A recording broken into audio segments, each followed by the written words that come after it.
এখন আবার দল আমাকে সকাল বিকাল টেলিফোন করে বলে মন্ত্রিত্ব দিয়ে দিব, আসনটা ছেড়ে দেন। আমার জান থাকতে, শরীরে এক বিন্দু রক্ত থাকতে মন্ত্রিত্ব তো দূরের কথা, আমি সারা দুনিয়ার কারো কথায় কারো জন্য আমি আমার এই মানুষদেরকে ছেড়ে যাব না। হ্যাঁ প্রিয় দর্শক, এমনটা খুব স্পষ্ট করে বলেছেন সাম্প্রতিক সময়ে বিএনপি থেকে বহিষ্কৃত নেত্রী রুমিন ফারহানা। সম্প্রতি একটা উঠান বৈঠকে তিনি বিএনপি সম্পর্কে এমন মন্তব্য করেন। রুমিন ফারহানা বলেন, জয় পরাজয় নির্ধারিত হয় উপরে, জয় পরাজয়ের ফয়সালা করেন মহান আল্লাহ। দল আমাকে বহিষ্কার করেছে, এখন আবার বলে মন্ত্রিত্ব।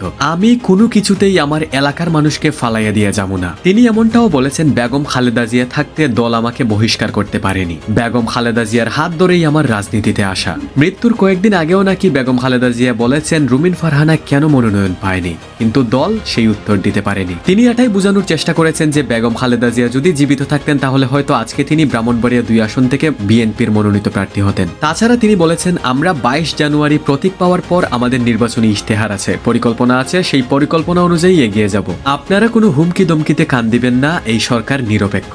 এই সরকার কোনো দলের সরকার নয়, এই প্রশাসন নিরপেক্ষ প্রশাসন। এই পুলিশ নিরপেক্ষ পুলিশ, যদি কেউ হুমকি দমকি দেয় সঙ্গে সঙ্গে আমাকে জানাবেন। প্রশাসন এবং পুলিশ নিরপেক্ষ থাকবে, সুতরাং আপনাদের ভয় পাওয়ার কিছুই নাই।